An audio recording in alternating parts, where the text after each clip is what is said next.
Olá pessoal, muito boa noite a todos, namastê, muita paz. Dando sequência então às nossas aulas, hoje nós vamos falar sobre o caminho do meio, o grande ensinamento de Siddhartha Gautama Buda, né? Como trabalhar com o mundo espiritual e o mundo material. Como esses dois lados necessitam estar sempre em harmonia, ok? Né? Inclusive, tem uma passagem de Jesus também, né, muito interessante, quando Jesus está entrando no templo com seus discípulos. Naquela época, Nero tinha cunhado uma moeda de ouro nova, sabe? Uma moeda bonita, brilhante. E um dos discípulos de Jesus, num dos negócios que ele fez lá, ele recebeu uma moeda de ouro e foi lá levar para o mestre. Falei, mestre, olha só, olha que coisa bonita, né? E mostrando para Jesus a moeda com a cara de César, né?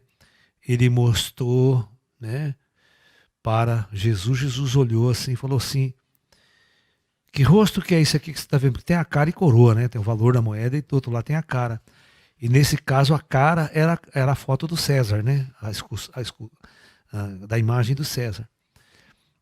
Aí o discípulo falou: não, é César, né? Então, isto é de César, então dai a César o que é de César e a Deus o que é de Deus. Ou seja, o que ele queria dizer? Queria dizer que dinheiro é uma coisa material, tá? É uma coisa que serve para o mundo material. E as coisas que é de Deus, que a gente fala que é do Espírito, que é o espiritual, a gente tem que trabalhar com o espiritual. Então as duas coisas são distintas, tá? No entanto, o fato de todos nós estarmos neste planeta, num plano material, com um corpo biológico que necessita de coisas materiais para existir, é diferente de um espírito quando está no mundo espiritual, embora ele seja matéria, o consumo de energia do espírito é muito baixo. Então, como o consumo de energia do espírito é muito baixo, no sentido assim, em relação ao corpo humano, que precisa de uma dose muito grande de energia, né? A sociedade que o espírito vive, as condições que o espírito vive é muito diferente daqui. Então, quando você está na matéria, as nossas necessidades são bastante amplas, né? Então, é inevitável nós necessitarmos do lado material para existir e sobreviver neste mundo. Tá ok? Então, vamos conversar hoje sobre um dos maiores ensinamentos de Siddhartha Gautama, o Buda, né? Para que a gente possa compreender essa história. Então, a história nos conta que o príncipe Siddhartha Gautama era um homem muito rico, né? Um príncipe. Morava num palácio fabuloso, né? O pai nunca permitia que ele saísse fora do palácio e visse a realidade do mundo lá fora. Que visse a pobreza, que visse o sofrimento, que visse a dor, né? Então o que Siddhartha acreditava? Siddhartha acreditava que todo mundo lá fora vivia como ele. Vivia na fartura, vivia na felicidade, vivia na alegria, né? Buda se casou com uma mulher maravilhosa, muito bonita, né? E ele tinha um amigo, né, lá dentro do palácio, que era o cocheiro do pai. E quando o pai ia sair e levava o Siddhartha a dar um passeio, ou tinha que ir em algum lugar, ele mandava enfeitar todas as ruas por onde eles iam passar. Para mostrar para o Siddhartha que tudo lá fora era felicidade, que o reino dele era uma grande felicidade, todo mundo tinha fartura, todo mundo tinha de tudo, como eles tinham lá em casa. Né? E o Siddhartha, muito tonto, muito ingênuo, acreditava naquilo. Até que um dia, esse cocheiro, né, o nosso amigo Vasudeva, ele começou a conversar com o Siddhartha começou a conversar com ele, né, e ele falou que o mundo lá fora não era daquele jeito que ele achava, não. Que aquele mundo lá fora tinha coisas que ele jamais poderia imaginar. Havia muita dor, muito sofrimento, muita pobreza, muita angústia, muitas doenças, muita velhice, né? Aí ele não acreditava nisso. Então o cocheiro falou assim: olha, se você quiser, escondido do teu pai, eu te levo lá fora para você ver como é que é a situação verdadeira, sem que seu pai, né, prepare o lugar para onde você vai passar. Ele falou: vamos nessa, vamos escondido do meu pai. Então, um, um, várias vezes, não foi uma vez que ele saiu para ver a realidade lá fora. Mas quando ele saiu e começou a ver a realidade, ele viu como de verdadeiramente as pessoas viviam, né? A coisa que mais impressionou ele na vida é quando ele viu um cortejo fúnebre. Ele viu as pessoas levando um cadáver, ele mandou parar o enterro. Pode parar, o que é isso aí? É um morto. Mas o que é um morto? Ele não sabia nem que era um morto. Isso aí é uma pessoa que. Mas como uma pessoa que morreu? Ó, pegava nela, não sentia mais nada, estava branca, né? Não, todo mundo vai acabar assim. Mas como todo mundo vai acabar assim? Eu vou acabar assim também? Vai. E meu pai? Vai acabar, minha mulher também vai. Todo mundo vai acabar desse jeito. Ele não se conformava. E quando ele estava passando, ele viu um velho de 80, 90 anos, tudo enrugado. Não, ele ficou louco quando ele viu. Quando ele viu aquelas rugas na face daquele homem, ele achou que doía, que era uma doença. Ele desceu, foi tocar nas rugas da pessoa, perguntou se doía, né? Ele viu enfermos em estado de muito sofrimento. Ele começou a ver toda a realidade. Meu, cada vez que ele saía do palácio, ele voltava numa angústia. Ele voltava numa angústia. E do pai dele não ter esclarecido tudo para ele, mostrado a verdade, e ele ter que ver a verdade daquele jeito. A partir desse momento, a vida dele se transformou de tal forma, que ele não se conformava, ele precisava buscar respostas. Ele precisava encontrar o porquê da existência, por que ele teria que passar pela morte, pela dor, pelo sofrimento, como todo mundo passava lá. O que era tudo isso? Né? Mas o engraçado de tudo, né, é que ele já tinha atingido o topo de todo o materialismo. Né? Ele tinha tudo o que ele precisava, em termos de dinheiro, bens, né? Então, isso não resolvia o problema dele. Isso não esclarecia as perguntas. E quando ele perguntava, ninguém tinha resposta. Então, um belo dia, né, a esposa de Siddhartha tinha dado filho, tinha dado à luz. Né? Ele chega ao pai, reúne a família e diz: olha, a partir de hoje eu vou partir, eu vou em busca da verdade. Enquanto eu não encontrar essa verdade, eu não retorno ao palácio do meu pai. Então, ele saiu conta só com as roupas do corpo, né? E foi em busca da verdade. E a primeira parada que ele vai dar, ele vai numa escola de yogis, numa escola de ascetas que tinha naquela época, né? Das mais terríveis que vocês possam imaginar.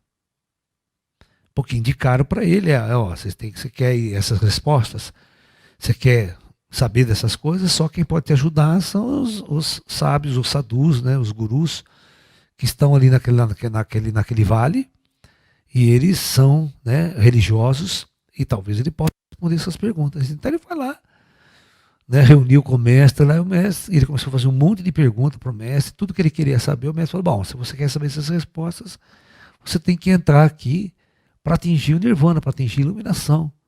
E para atingir a iluminação e ter todas essas suas respostas que você quer, você tem que fazer isso. Ele falou: tô nessa. Só que, coitado do Siddhartha, ele já se ferrou de vez, né? A primeira escola que ele entrou foi uma escola das mais terríveis que tem na Índia, né? Que é chamada do campo de mortificação da carne. O discípulo dessa seita tem que abandonar todos os prazeres materiais, todos os prazeres do corpo, da carne. E para que só o espírito se manifeste. Ok? Então, para todo discípulo daquela seita tinha que fazer um voto de penitência, um voto de flagelo, certo? De autoflagelo, né? Olha lá, já está. Ô Ju, faça o favor, vem pegar ela aqui. Fica com você aí no colo. Né? Não, aparece, não tem problema, vai ter que aparecer. Só um minutinho, é uma gatinha nossa que nós estamos cuidando dela aqui. Luna, faz um favor para mim, vai lá na cozinha, em cima do forno de micro-ondas, tem um potinho, traz para cá para a gente dar um negócio para ela de mel, de ajudar ela. Depois eu vou fazer um trabalho, né? Desculpa, pessoal. Então, voltando à história do Buda aí, né? Então, a penitência que as pessoas escolhiam eram as mais absurdas lá. Uma das penitências, um cara jurou nunca mais abrir as mãos. Então, tudo que ele fazia sem poder abrir as mãos. Comia, tal, ia sem abrir as mãos. Já tinham passado tantos anos dessa penitência que as unhas tinham crescido e tinham varado do outro lado, da carne estava em carne viva assim do outro lado. Tal era a voto dele de sofrimento, de mortificação. Tinha um que ficava assim, ó. Ele botou a mão para cima e jurou nunca mais tirar as mãos dessa posição. Bebia água, comia, tudo que ele fazia, ele tinha que fazer com as mãos, você não podia desgrudar das mãos. Então, cada um escolhia uma mortificação, uma penitência dolorosa. Bom, qual não foi a penitência do Buda? Vocês vão dar risada, mas é verdade. Buda escolheu não mais se alimentar de nada que lhe desse prazer. Então, Siddhartha Gautama resolveu, como muitos outros daquele lugar, alimentar-se só de estrume. Estrume de vaca, estrume de galinha, ou seja, literalmente comer merda. Só merda, bosta, para quem não entendeu ainda o jogo, é bosta mesmo. Né? Você imagina o coitado do Siddhartha, né? Café da manhã, bosta. Chegava na hora do almoço, um prato de merda. Chegava na janta, uma sopinha de merda. Porra, meu, ninguém aguenta essa porra. E o duro é que ele passou 6 anos nesta penitência, tentando buscar as respostas, e a resposta não vinha. Né? Todo mundo pensa que o Buda era gordo, né? Aquele Buda gordo não é o Buda indiano, porque é o Buda japonês. Né? O Buda, nessa fase, parece que ele pesava 35 quilos. Imagina os 35 quilos. Claro, não comia, né? Comia bosta, além de não sustenta. Quem quer comer uma pratada de bosta? Cara, come um pouquinho de bosta, só tá bom. Não aguenta. É muita coisa ruim. Penitência, né? Então, um belo dia, né? Ou seja, ele foi para o extremo. Isso significa o extremo da espiritualidade. Negar totalmente o mundo material e o mundo do seu corpo, da sua carne. Tá? Hã? Pode dar metade dessa seringa, até um pouco mais. Então, um belo dia, né, ele estava tão fraco, mas tão fraco, mas tão fraco, e ele foi tomar banho no rio que tinha ali perto, e o rasinho era rasinho, tinha uns 30 centímetros de água. Ele escorregou e caiu de bruço na água, e começou a se afogar, ele não tinha forças para se levantar e sair dali. Tão fraco que ele estava. E ele estava praticamente morrendo afogado em 30 centímetros de água. Quando outras pessoas que estavam por ali viu, correu e retirou ele da água e arrastou ele para fora do rio. E nesse inteirinho que ele estava todo mal, se recuperando, passa no rio um barco, e nesse momento tem um cara no barco, olha a sacação, as coisas, né? Que está afinando o instrumento de corda. Tá lá, e de repente, pá, a corda quebra, a corda estoura. Nesse inteirinho, o Buda tem uma sacação. Ele se levanta, vai até o mestre dele,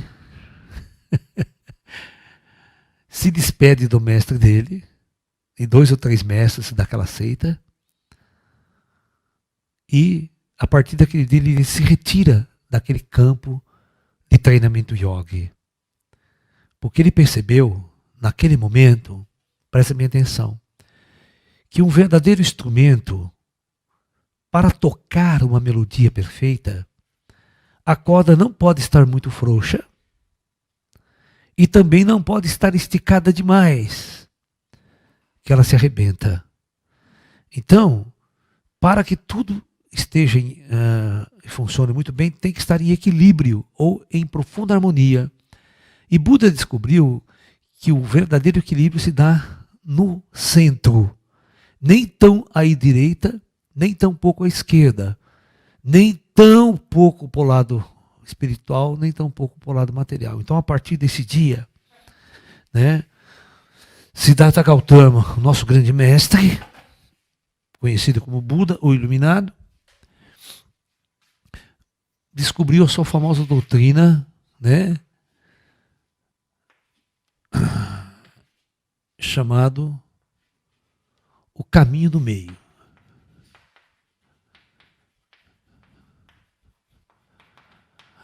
O extremo do materialismo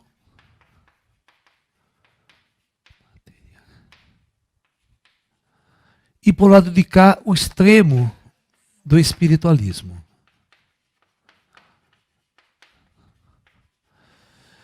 Toda vez que você vai para um extremo e se distancia do outro, é o caso do Buda, nesse campo de mortificação da carne. Ele estava em profundo desequilíbrio que quase morreu. O corpo estava indo à podridão, à fraqueza total. E aqueles que vão totalmente para o materialismo e se esquecem totalmente do seu lado espiritual, também está cometendo um grave erro e a sua vida vai ficar profundamente em desarmonia. Então, o verdadeiro caminho deve ser o caminho no meio, onde há um equilíbrio entre o espiritual e o material. Né? A mesma energia que você joga na sua jornada espiritual, você também dá ao material, para que haja um equilíbrio. Então, todo espiritualista, todo homem pode comer uma pizza, pode viver em prazer, pode, sabe? Mas não é totalmente isso. Vai ter a hora dele fazer suas meditações, vai ter a hora de fazer seus treinamentos, seus estudos, suas buscas. E Buda acreditou muito disso. Então, a partir do momento que Buda descobriu isso, Buda largou aquele campo, conta a lenda que ele dirigiu-se até um local, sentou embaixo de uma árvore e permaneceu ali por 40 dias e 40 noites. Olha o número 40, muito engraçado, né? Que Jesus também meditou no deserto por 40 dias e 40 noites. E muitos outros, esse número 40 aparece nas suas práticas. E aí, embaixo dessa árvore maravilhosa, Buda alcança a iluminação. E é interessante que a primeira coisa que o Buda faz após se iluminar, ele retorna àquele campo de mortificação da carne lá, senta com aqueles mestres, aquele pessoal todo lá, e dá uma aula para aquele pessoal, e converte aquele pessoal, e aquelas pessoas se tornam discípulos dele. Inclusive os mestres que tinham subjugado ele, que tinham achado que ele tinha abandonado, porque, né, ele era um fraco, tal, criticou muito ele por ter abandonado o campo lá, por ele ter falta de fé. Então, quando ele volta, iluminado é aquele que conseguiu as respostas, aquele que transcendeu. Então, a primeira indivíduo que ele vai orientar, depois de iluminado, são os gurus, são os mestres daquela seita, que junto com ele treinava, junto com ele sofria na jornada espiritual para conquistar as respostas.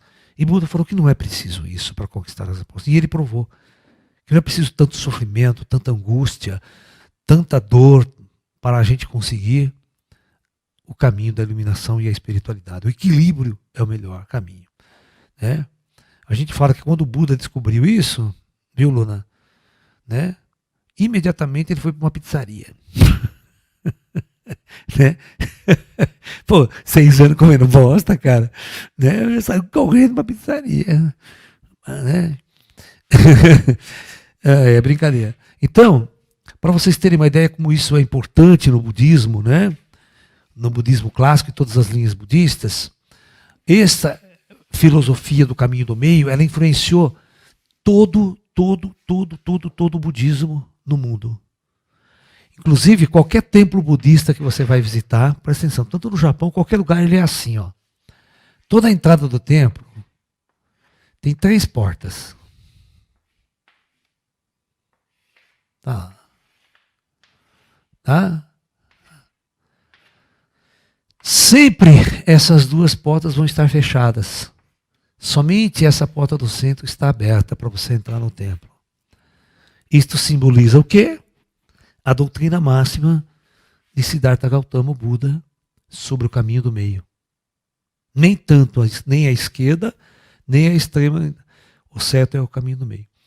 E eu vou mostrar uma coisa agora que muita gente não sabe, nunca perceberam, quando ele vai estudar a doutrina de Jesus, quando Jesus vai ser crucificado no Morro do Calvário.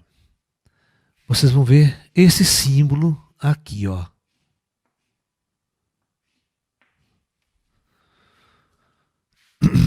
Que a cristandade sempre coloca.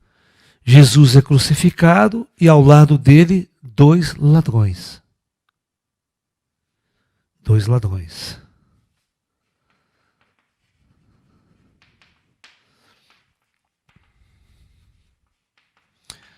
Na verdade, esse é um simbolismo da doutrina budista pregada por Jesus.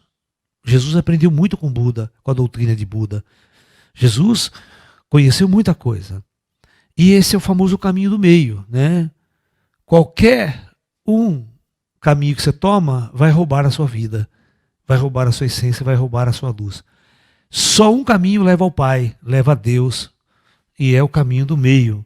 Por isso que Jesus fala, ninguém chega ao Pai se não for através de mim. Não no sentido, é o caminho, não dele, Jesus, mas no caminho que ele fez, no caminho do meio, no caminho do equilíbrio, né, entre os 2 extremos. Tá?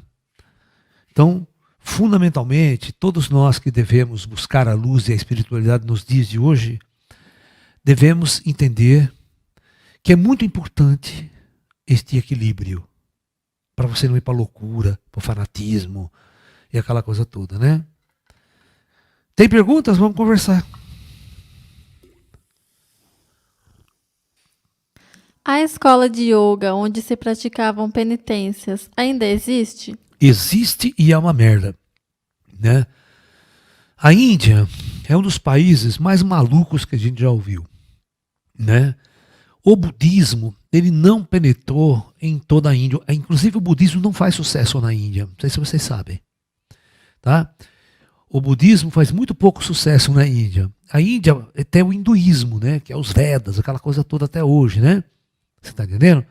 E existem muitas seitas de 2, 3 mil anos que continuam do mesmo jeito. Essa seita que eu falei para vocês, que o Buda participava, existe até hoje lá, funcionando. Porque isso é uma questão que vem dos Vedas. Gente ainda fazendo penitência, gente ainda sofrendo, porque acreditando que através do sofrimento eu vou me encontrar Deus.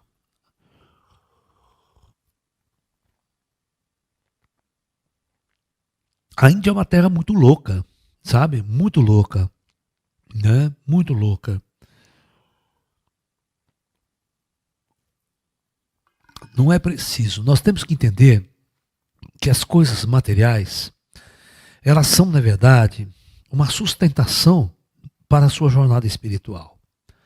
Ela é a base, ela alimenta o seu corpo, um corpo com saúde, um corpo com equilíbrio, uma mente equilibrada, prepara realmente o teu ser para uma jornada espiritual, para um aprendizado espiritual de profundo equilíbrio.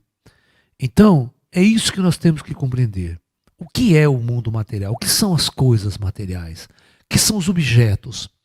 Acumular objetos em demasia não leva ninguém a nada. Acumular riquezas extremas também não leva ninguém a nada, né?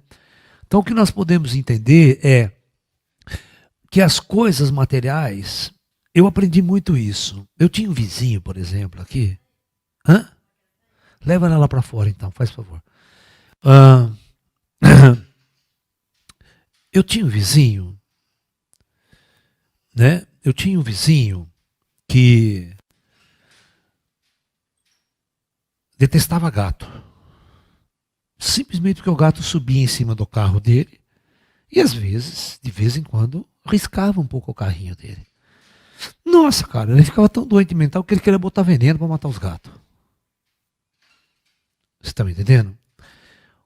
O que nós vamos poder pensar desse indivíduo? Esse é um indivíduo que ele valoriza muito, mas muito mais as coisas materiais do que uma vida, do que um ser vivo, né? Entendeu? Esse não é espiritualista, esse não tem a espiritualidade verdadeira, né? Se você olhar o meu carro, eu cuido do meu carro, mas não tô nem aí. Meus cachorros, é tudo porta arriscada, tudo. Porque os cachorros pulam quando eu vou pro sítio e tal. Você tá entendendo? Eu não tô nem aí, bicho. Você tá me entendendo? As coisas materiais só servem para uma coisa. O carro só serve para eu levar para baixo e para cima, me transportar coisas. Ele não é um instrumento, eu não sou escravo dele. Ah, arriscou meu carro, tudo bem. Amassou o carro, deixa que amassou. Eu me lasco mesmo. Tem gente que se descabela, ai meu Deus do céu, ai, mano. Sabe? Como se aquilo fosse a coisa mais importante da face da Terra. Né? Só depois que você morre, você percebe que larga todas essas merdas que não leva nada daqui. Entendeu? Então, o ser humano precisa aprender, né, o que são os valores materiais, o que são as coisas materiais. Tem um exemplo muito clássico disso daí, né? Um belo dia, né? Um indivíduo foi roubado, presta bem atenção, um indivíduo foi roubado. E ele foi, dirigiu o seu Buda, né? Dirigiu o seu Buda para que Buda, né, falasse para ele, né, o que ele deveria fazer, ele queria justiça, né? O Buda perguntou para ele, o que foi que te roubaram? Ah, me roubaram isso. Ele falou assim, a verdadeira riqueza de um homem é armazenada dentro do teu ser. Se alguém realmente te roubou algo, é porque este algo verdadeiramente não lhe pertencia. Porque as coisas que realmente te pertencem, nenhum ladrão rouba.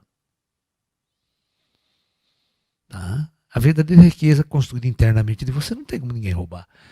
Se eles roubaram um objeto, roubaram uma coisa, um celular teu, alguma coisa assim, pode ter certeza, nós somos apenas usuários desses objetos. Nós não somos donos, nem possuímos esses objetos. É isso que vocês precisam entender. Né? Não existe coisa mais tola, eu acho, na minha vida do que você ter que comprar um pedaço de terra. Sabe? Eu sou dono da terra. Né? Para mim é muito louco, isso não entra na minha cabeça, essas coisas, sabe? Essas coisas são bens comuns, essas coisas têm aí. Nunca ninguém foi dono disso. O planeta está aí, nós chegamos depois. As pessoas que foram cercando e tomando posse, dizendo é meu, matava 1000 pessoas para proteger, dizendo que era meu, né, e criou essa coisa chamada posse dos objetos, posse das coisas materiais. Então, isso ainda é uma doença, esse é o ego do ser humano. A partir do momento que o ser humano eliminar esse ego primitivo, esse ego focado na sua estrutura material apenas, quando ele desenvolver a luz da espiritualidade, ele vai ver que essas coisas não têm valor nenhum. Ele vai ver que ela só serve, as coisas materiais só servem para nos dar o sustento, para nos manter vivos e conscientes para entendermos o que realmente cada um de nós veio fazer neste mundo. Que tipo de experiência nós viemos buscar mergulhados no mundo material? Porque todos nós vamos partir, todos nós vamos morrer um dia. Então, é isso que é importante que todos vocês tenham consciência. Ok? Tem pergunta, Ju? Professor, é errado as freiras ficarem enclausuradas nos conventos? Não existe certo ou errado, tudo são escolhas, né? Tudo são escolhas. Mas eu afirmo para vocês que é completamente desnecessário, né, para uma jornada verdadeiramente espiritual, para conquistar transcendências e conquistar coisas, né? Por exemplo, eu vou contar uma historinha aqui. Eu recebi um e-mail esses dias, né, uma mensagem dizendo assim: Professor Laércio, né, dessa pergunta que você me fez, eu fui freira por mais de 40 anos da minha vida, freira. Depois que eu comecei a assistir às suas palestras, ela disse, no final deste ano passado, ela saiu, largou o monastério e está vivendo a vida de um outro jeito. Teve um frei franciscano, isso é um frei franciscano, clausurado no mosteiro também. Ele tinha uns 60 anos de idade já, há muito tempo no mosteiro. Ele mandou um e-mail para mim falando o seguinte: olha, professor, faz 6 meses que eu assisto às suas palestras. Em 6 meses eu aprendi mais em toda a minha vida do que mais de 40 anos morando aqui nesse monastério. Então, eu pergunto para vocês, o que é o conhecimento? Você acha que é preciso todo o sacrifício carnal, corporal, para você obter um conhecimento? Você está me entendendo? Então, esse ponto é que eu acho muito importante que todos nós possamos conversar e discutir sobre esse tema. Ok?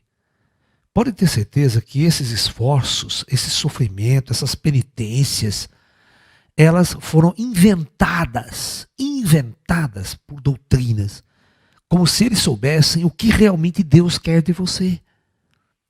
Que Deus quer o seu sofrimento, quer a sua penitência, quer a sua fé. É tudo uma invenção de religiosos fanáticos antigos. Tá ok? Não é necessário freira ficar enclausurada, não é necessário freira ficar celibata, não é preciso nada disso. Tá? Não é preciso nada disso, nem padre celibato, não é preciso nada disso. Ok? Pode falar, Ju. Pessoas muito materialistas podem ter que tipo de problemas? E quando desencarnam, ficam vagando em espírito? Não, ninguém fica vagando, não é assim. As pessoas fazem muito mal do umbral, muito mal a intenção do umbral. O problema é o seguinte: por que uma pessoa é 100% materialista neste mundo? Porque ela não vislumbra nada do espiritual. Ela não acredita, ela não experimenta o espiritual. Eu sempre falo, quando tudo vai bem na sua vida, não há nenhuma necessidade do espiritual. Nem há necessidade de Deus ou qualquer coisa do gênero. Mas, quando as pessoas são muito pobres materialmente, então elas passam a ser escravas. Escravas de muitas doutrinas religiosas. Sabe? Você está me entendendo? Então elas começam a precisar de Deus. Ok? Mas uma pessoa materialmente rica, por exemplo, ela não procura Deus, ela nem procura Deus, né? Então, nós temos os erros de duas maneiras conectadas. Uma pessoa muito pobre materialmente, ela acha que isso é castigo divino, por ela ser pobre, por ela não conquistar. Então, ela vai colocar toda a sua esperanças num Deus, né? Num santo, qualquer coisa que ela fica pedindo esmola para esse santo o tempo todo. E aí você tem um grupo de exploradores dessas pessoas que são os sacerdotes religiosos dos dias de hoje. Né? Lotam as igrejas, tiram dinheiro desses pobres que já não têm nada, prometendo a eles que Deus vai resolver todos os seus problemas. Né? Agora, é muito difícil uma pessoa muito rica entrar numa igreja dessa. Né? Muito difícil. Entendeu? Então nós temos os extremos aí. Isso é um problema sério. Né? As pessoas precisam entender, todas as pessoas precisam entender que elas não precisam de Deus, de uma crença, para ser espiritualista. Elas não precisam ser escravas desse Deus que a Igreja Católica construiu, sabe? Desse Deus que exige penitência, sofrimento, que exige que você vive na pobreza, sabe? Que tem que ser pobre, né? Igual os monges franciscanos, né? Tudo lá, só aquele manto, sem nada, você está entendendo? Viver num voto de pobreza, né? É mesmo o voto de mortificação da carne lá, né? Parecido. Então a gente não precisa disso, não é necessário isso. Se quiser fazer, faz. Se quiser achar que é legal, faz. Mas eu estou dizendo que não é necessário para atingir uma consciência, uma espiritualidade, uma luz, né? Uma elevação. Uhum. O comando do Projeto Terra tem algum plano para ajudar a humanidade a superar e evoluir nos problemas econômicos da atualidade? Bom, Eles sempre sabem o que falam, mas tem que ter intervenção. Se eles não fizerem uma intervenção, nada muda. Tá? Porque o problema está no ego humano, o problema está na parte interna do ser humano, como ele está conduzindo a sua vida. Você tem que entender que o espiritual, para a maior parte do planeta, não existe. O espiritual é uma coisa muito subjetiva. Como ela é muito sutil, subjetiva, ninguém percebe que ela existe. Só um vidente pode ver espírito, falar com o espírito. Mas a maioria das pessoas não vê, não percebe, não interage. Então é como se não existisse na vida delas essas coisas. Então elas passam a focar em outras coisas. No sucesso material, no sucesso financeiro, no sucesso profissional. Né? O lado espiritual não existe. É uma religião, uma coisa assim. Né? Você vê, a Europa, como é um país muito rico, é uma sociedade muito rica, a sociedade europeia, a religião é raríssima lá. Agora, nos países muito pobres, a religião prospera assoladamente. Né? Uma vez perguntaram para o Osho, foi um brasileiro fazer uma pergunta para o Osho, né? Desses caras meio metidos. O Osho deu uma lição de moral nele. O cara fez a seguinte pergunta para o Osho, presta atenção. Tem até um texto ele dando essa resposta aí na internet hoje em dia. Osho, ele vai dizer, eu sou brasileiro, eu venho do Brasil, que é um país muito pobre, um país 70%. Olha a mentira que o cara falou, né? Isso já é mentira. 70% das pessoas vivem na mais profunda pobreza. Pô, isso não é verdade. Não é 70% que vive na base da pobreza. E né, os governantes são muito ruins, são muito ladrões, são muito isso. Tá, devia estar falando na época do Lula lá, né? Ou de outros governos, porque, né? Bom, tudo bem, não vamos tomar partido de nada aqui, de nenhuma política. Bom, aí ele faz o seguinte, de lá dizem, né, que Deus é brasileiro. O que você tem para dizer para nós? Realmente Deus é brasileiro? Oxe, olha para ela e ele diz, do jeito que você falou para mim, que tem 70% de pessoas pobres, 70 pessoas, realmente Deus deve ser brasileiro mesmo. Né? Porque só pessoas muito pobres acreditam em Deus, ou precisam de um Deus. Né? Só na pobreza que as pessoas procuram um Deus e criam um Deus, né? Como posso trazer alguém ao caminho do meio quando ela só está no materialismo? Você não consegue trazer alguém, ela tem que acordar. Né? Você não traz ninguém. As pessoas têm que tomar consciência. Né? E geralmente as pessoas tomam consciência quando elas passam por problemas muito sérios, de saúde. Né? As pessoas começam a pensar que tudo aquilo levou ela. Né? Tem pessoas que vai o estresse, trabalha, se mata para trabalhar, depois dá um ataque cardíaco no desgraçado, ele fica lá, quase morrendo. Aí quando ele melhora, ele fala, puta que pariu, eu tenho que mudar minha vida, tenho que fazer alguma coisa, porque não é, sabe? Aí quando ele está perto da morte, acontece alguma coisa, né? Ele vai buscar a espiritualidade, ele faz mudança na sua vida. Né? Mas não deveria ser assim. O homem deveria buscar a espiritualidade por ser uma pessoa muito inteligente. Só a inteligência poderia mostrar para ele que a verdadeira essência de um caminhante nesse planeta é a sua essência espiritual.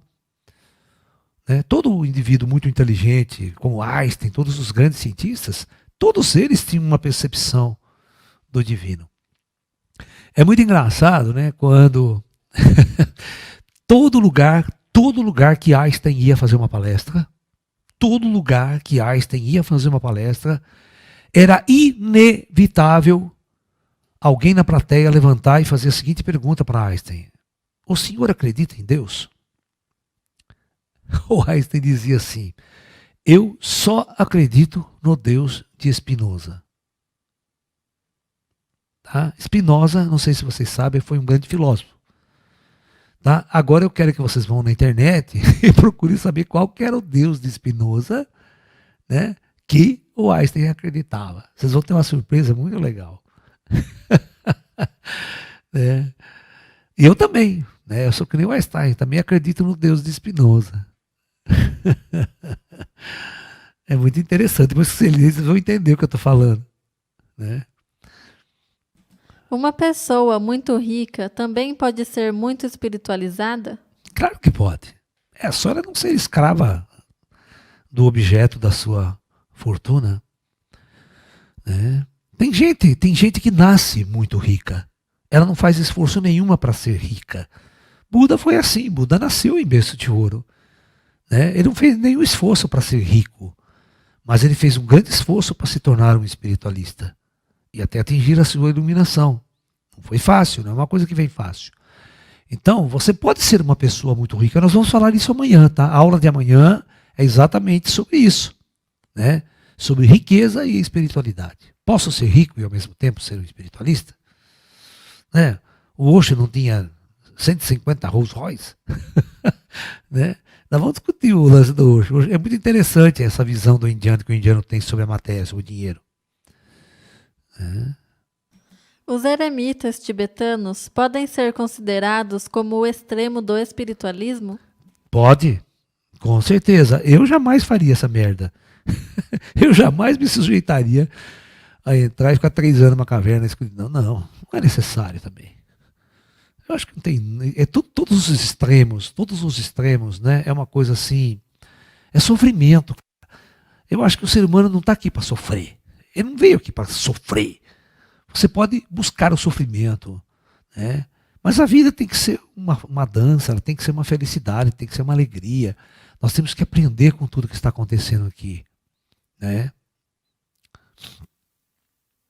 As romarias e os sacrifícios possuem algum significado? Só na cabeça deles, desses povos aí, né? Mas para o plano espiritual não significa nada, né? né? Um ato de fé, vou fazer uma romaria até Aparecida, vou a pé, Aparecida do Norte. Bobagem total, né? Vai de carro, vai de ônibus, ou nem vá, né? Não precisa nem ir. Vai sentar na sua casa, aí faz sua oração, sua meditação, tá bom demais. Né? Promessa é outra coisa, né? Inventada pelos cristãos, né? Pagar promessa. Como se o santo quisesse que você sofresse, né? Como se o santo achasse que você faz uma promessa e o santo vai lá e dá uma graça para você, né? Olha, né? Por isso que o filme, um dos melhores filmes que eu já assisti, cara, é O Apagador de Promessas. Filme brasileiro, Palma de Ouro em Cannes, né? O filme é sensacional. O filme é sensacional, mostra o que é a cultura religiosa do brasileiro, né? Lá atrás, né? O pobre, o simples, o humilde, né? Que ele faz uma promessa. É o seguinte, ele tem um burro. Ele tem um burrinho que ele adora o burro é companheiro dele. E o burro dele fica doente. Né? Ele mora lá no meio do sertão, ele e a esposa só, né? E o burrinho. E ele faz uma promessa, né? Se Deus salvasse o burrinho dele, né? Curasse o burrinho dele, ele ia levar uma cruz até o altar da igreja, da cidade lá, né? Longe pra caralho. Quilômetros e mais quilômetros. E não é que Deus curou o burrinho, né? Curou o burrinho dele e falou, meu burrinho ficou bom, agora tem que pagar a promessa. Certo? Aí ele pega a cruz e vai arrastando a cruz, a mulher dele e o burrinho vai junto. Né? Muito sofrimento na jornada, muita humilhação, tal, até ele chegar na porta da igreja. Né? Na parte da igreja, na porta da igreja, com muito sofrimento. Aí, quando o padre da paróquia vê aquela cena, aquela situação, vai lá conversar com ele e fala, olha, eu fiz uma promessa, eu preciso levar essa cruz lá no altar. Só que quando ele conta toda a história, o que acontece? Ele fez a promessa num terreiro de Umbanda. Tá? Ele fez a promessa num terreiro de Umbanda. A Umbanda, não sei se você sabe, é um sincretismo religioso.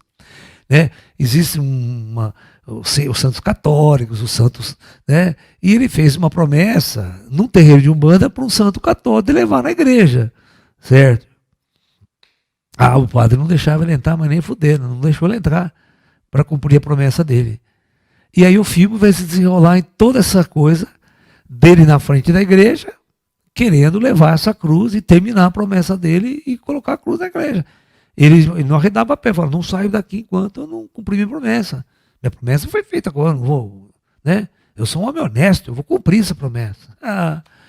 Mas você vai ver a coisa da igreja, toda aquela pragmatismo, toda aquela paz, você é de outra religião, blá, blá, blá. e toda a briga que tá, né? E o povo todo vivendo, saindo no jornal as notícias, tudo uma puta rolo que dá. Aí vocês vão ver qual que é o final do filme. O final do filme é surpreendente. Ninguém espera que aquela cena, né, a cena final, uma das cenas finais é emocionante. É emocionante, tá? Não vou falar porque muitos de vocês não assistiram, então devem assistir. Vocês têm o filme em preto e branco ainda, né? Glória Menezes e como é que chama o outro? O artista principal? Duarte. Agora, não é Lima Duarte, esqueci agora, mas ele já faleceu já, tá? Mas a Glória Menezes tá viva ainda, não tá? Eu acho que a Glória Menezes não morreu, não. Ai, ai. Vamos lá. Sem a espiritualidade e sem a eternidade da vida e do espírito, nada no universo faria sentido? Claro. Imagine se realmente, né, eu vivesse essa vida, morresse e tudo que está dentro de mim fosse embora. Eu pensei, não teria sentido nenhum a nossa existência na Terra aqui. Não teria absolutamente sentido algum. O caminho do meio seria a melhor opção para os países? Seria bom para se equilibrarem e para atingirmos algo próximo à paz? Com certeza, não tenha dúvida nenhuma. Né? Eu considero um dos maiores ensinamentos de Buda, né, essa história da jornada no caminho do meio. O católico não sabe o que é isso, o cristão não sabe o que é isso. Né?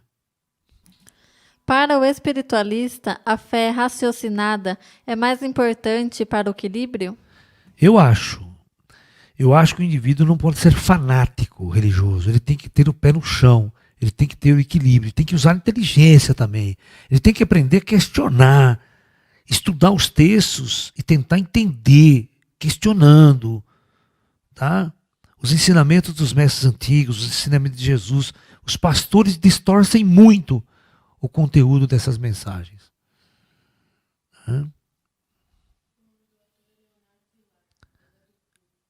Hã?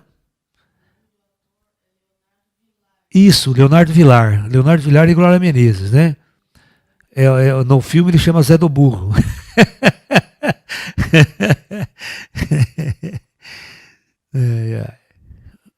Acabou? No question, no more questions. Bom, então, né? Existe uma história do Buda muito interessante que eu quero contar para vocês também neste curso aqui. Depois que o Buda se iluminou, ele nunca mais voltou para o palácio do pai dele, tá? Ele nunca mais voltou para o palácio do pai dele. Né? e o pai dele, durante muito tempo da vida dele,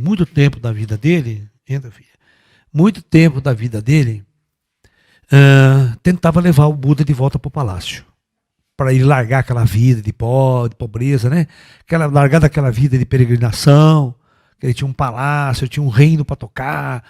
O pai dele estava velho, ele podia morrer, ele tinha que assumir o reino, né? E ele não voltava, não. Ele nem sabia de voltar para o palácio. Aí, um belo dia, o tio dele estava em visita ao palácio, que é irmão do pai dele. E esse tio dele foi o que educou o Buda nas artes marciais, na técnica da cavalariça, né? E o Buda respeitava demais esse tio dele. Era um grande mestre para ele, né? Nessas questões, né? E quando esse tio dele estava visitando o palácio do pai, o pai fez um pedido ao irmão. Falou: irmão, você não faz um favor para mim? Você não vai lá convencer o Buda a voltar para casa? Ele te ouvia muito, né? Você era o mestre dele, ele gostava muito de você, gosta muito de você.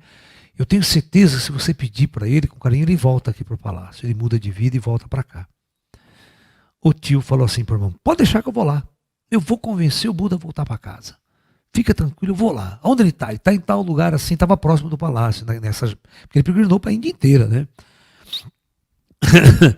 Então, você sabe que ele se iluminou com 35 anos de idade e morreu com 85 anos. Ele teve uma vida muito grande, uma jornada muito grande de ensinamento, de pregação. E nesse dia ele estava próximo ao palácio. O tio vai com uma comitiva, né? Só que o Buda estava num vilarejo muito pobre. E o tio não quis entrar, porque o tio era já, né, outra casta, rico, aquela coisa toda, aquela pomposidade da Índia. E mandou um emissário até o Buda, né, para que o Buda fosse encontrar o tio dele fora da cidade. Tá? Porque o tio dele queria conversar com ele. Diz que o emissário chegou, ele estava sentado de perna cruzada, estava lá na cabaninha, um lugarzinho pobre, que ele estava lá se hospedando. Né? E o cara chegou e fez outro discurso: olha, seu tio, a cidade está te esperando lá, assim, ele quer muito conversar com você e tal. O Buda fala assim: não vou não, não tem nada para falar com meu tio. Se o meu tio quiser falar alguma coisa comigo, ele que vem até mim, eu estou aqui. Né? Lá vai o emissário com a mensagem, o tio dele fala: puta, agora eu prometi pro meu irmão, né? Eu vou lá, então vou entrar na cidade, vou lá falar com o Buda, né? Não tem outro jeito. Aí o tio vai. O tio chega na cabana, entra onde o Buda está. O Buda convida ele para se sentar, ele se senta junto com o Buda. E aí começa a ladainha. Siddhartha, volta para casa, né? Sua esposa, teu filho, muita gente necessita de você, né? O teu pai necessita de você. Em breve você vai assumir um reino, né? E você fica aí nessa jornada, nessa pobreza, sem sentido. Você tem tudo no palácio do seu pai. Volta para lá, tá? Todos nós necessitamos de você. Todos nós queremos você de volta com a gente, morando com a família, tal. E ficou ouvindo. O Buda só ouvindo, só ouvindo, só ouvindo, só ouvindo. A hora que o tio parou de conversar, ele fala assim pro tio Buda: meu tio, o senhor me convenceu. Volto agora mesmo com o senhor para o palácio do meu pai. Porém, somente depois de o senhor responder uma única pergunta para mim. E a resposta tem que ser sim. Porém, lembre-se que você não pode mentir para mim, porque eu sou o Buda e eu leio o seu coração. Ah, pode fazer pergunta. Meu tio, o senhor é feliz? Perceba a pergunta. O senhor é feliz? Não se esqueça que o tio era tão rico quanto o pai, tinha toda a riqueza, toda a pomposidade, toda. Assim, mas o Buda sabia que lá no íntimo ele não era realmente feliz. Era uma pessoa muito angustiada, uma pessoa muito sofrida, um monte de coisa. E ele ficou olhando para a cara do Buda e o Buda olhando para ele, esperando a resposta. O tio baixou a cabeça, começou a chorar, a chorar, a chorar profundamente. Levantou-se, mandou toda a comitiva que estava na porta ali esperando o tio embora. E a partir daquele dia, o seu tio tornou-se um dos maiores seguidores do Buda. Pode falar. Atualmente, na nossa sociedade, é mais difícil viver o caminho do meio devido à tecnologia do que de séculos atrás? Não, a tecnologia não tem nada a ver com isso. Todos nós, eu vivo com toda a tecnologia, eu praticamente estou no caminho do meio há muito tempo na minha vida. A tecnologia, ela só me ajuda. A tecnologia é uma ferramenta para auxiliar a minha jornada. Ó, nós temos uma câmera, nós temos um microfone, nós temos todo um equipamento que nós estamos utilizando ele para levar a luz, para levar o ensinamento a todos vocês. Então a tecnologia é como uma faca nas suas mãos. Você pode matar uma pessoa, mas você também pode fazer uma cirurgia e curá-la. Tudo é uma energia. Como é que você usa essa energia? A energia do dinheiro é a mesma coisa. Como é que você vai usar essa energia do dinheiro? Você pode usá-la para o bem ou utilizá-la para o mal. Você pode utilizar para o seu mal ou para o seu próprio bem. Depende de você, como você aplica essa energia. Nunca se esqueça disso. Professor, como o senhor vê o materialismo atual aliado à grande evolução tecnológica recente? Pode ser um risco para a humanidade ou apenas mais um passo em nossa evolução? Não, eu acho que a tecnologia e a ciência ela nos traz muito conhecimento, muito ensinamento. Ela só se tornou um perigo a partir do momento que a tecnologia aperfeiçoa também as armas. As armas de destruição em massa, a construção de armas atômicas. Isso é muito perigoso, porque a arma, ela torna a guerra muito mais eficiente. Ela mata as pessoas com muito mais eficiência, né? Antigamente, para você matar um inimigo, você tinha que ir lá cara a cara com ele, matar ele, ver ele sofrendo, ver ele morto na sua frente. Hoje não, hoje você aperta um botão, não sabe nem quem está morrendo. A 1.000 quilômetros de distância, 2.000 quilômetros de distância para pegar um míssil.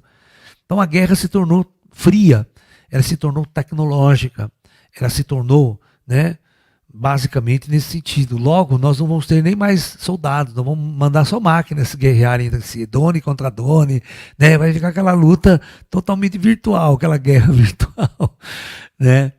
Eu lembro o seriado Jornada nas Estrelas antigo,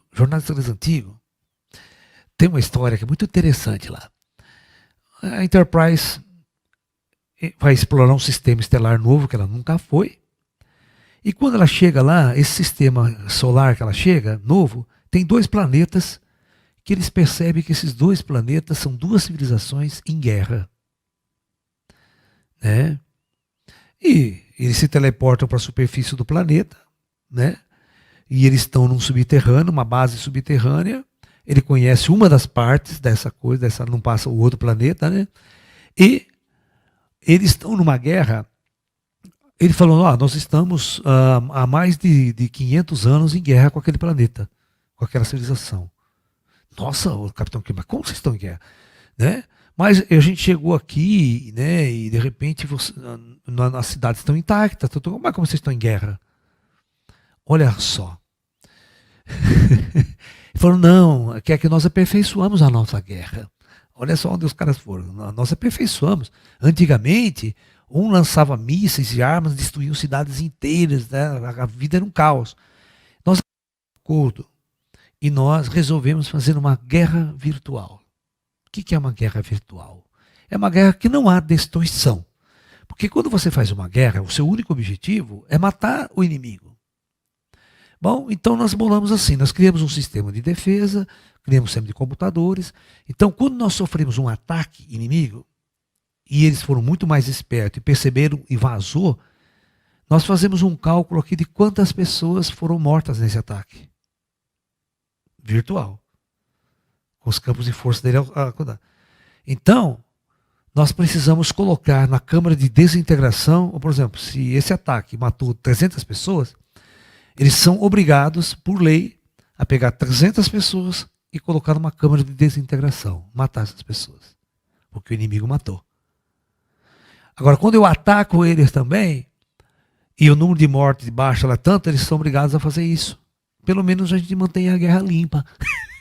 Ou seja, uma guerra limpa, não tem destruição na guerra, só gente morre, né? Nem bomba real eles usam.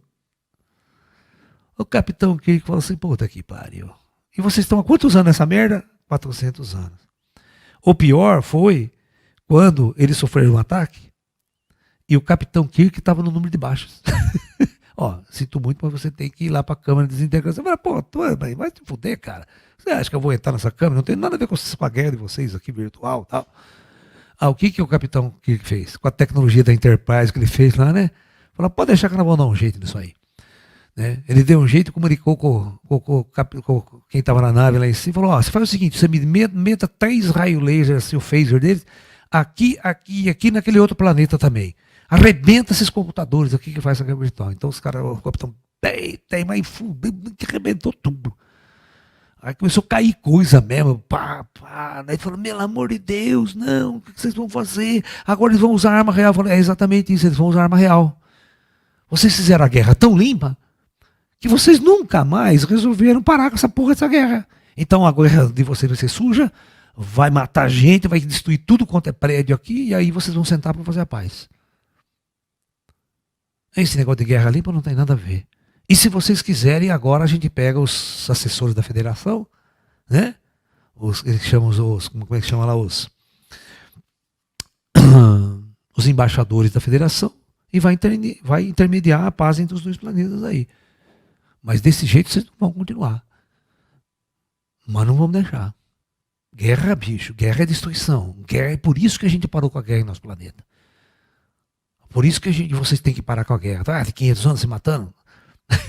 Ou seja, o que a tecnologia pode fazer para você? Se você for um burro, né? Esse planeta, a tecnologia cresceu tanto que eles eram burros, né? Se destruíam sem, né? Então, é isso que nós temos que fazer. A tecnologia, ela tem que ser uma ferramenta a serviço do homem e a serviço de nosso despertar, de nosso crescimento espiritual. A tecnologia nos deu conhecimento das estrelas, nos deu conhecimento das galáxias, nos deu conhecimento de uma evolução estelar, nos está dando sabedoria, nós estamos aprendendo, estamos indo para a Lua, estamos explorando, saindo da Terra, nos libertando da superfície do planeta. E, no momento certo, nós vamos encontrar, né, os grandes mestres das estrelas, nós vamos descobrir vida após a morte, nós vamos interagir com inteligências extraterrestres, com a Federação, e nós vamos entender que todo esse avanço científico e tecnológico foi promovido pelo próprio Conselho Planetário Terra, para que o homem pudesse cada vez mais estar acordado, cada vez mais lúcido, cada vez mais desperto, com a ajuda das facilidades que a tecnologia pode trazer. Nunca ser escravo da tecnologia, sempre usá-la em nosso benefício. O karma de uma pessoa pode afetar o equilíbrio entre espírito e matéria? Depende. Se o karma for muito pesado,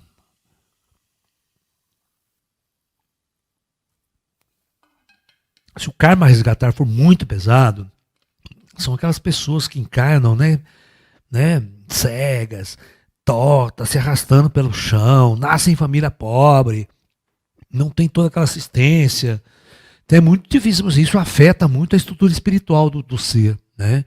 E fica difícil o ser sair daquela condição. Tem doenças que não se curam, né? Defeitos congênitos que não se curam, com tecnologia nenhuma nossa. Então, realmente o espírito passa por uma experiência muito, muito sofrida e dolorosa nesse mundo. Tá? Não tenha dúvida. Grande parte dos planetas que possuem uma sociedade em que se vive o materialismo ao extremo acaba se autodestruindo? Não, porque toda experiência planetária é controlada pelo alto. O alto que decide quais os destinos da civilização. Claro, pode-se decidir deixar eles ir para uma guerra total, como foi em Atlântida. Eles poderiam não ter intervido e nós já na década de 60 teria feito uma guerra atômica. Entendeu? Mas nunca é o fim total. Sempre vai sobrar gente. Sempre vai continuar o mundo depois, entendeu? É difícil você ter um conflito onde você extingue a vida no planeta. É até possível. É até possível. Tá? Nós já tivemos extinções em massa no planeta. Não foi feito por guerra. Queda de asteroide mesmo provocou extinção em massa na Terra. Né? O Brasil está mais adiantado que todos os outros países em relação ao desenvolvimento espiritual?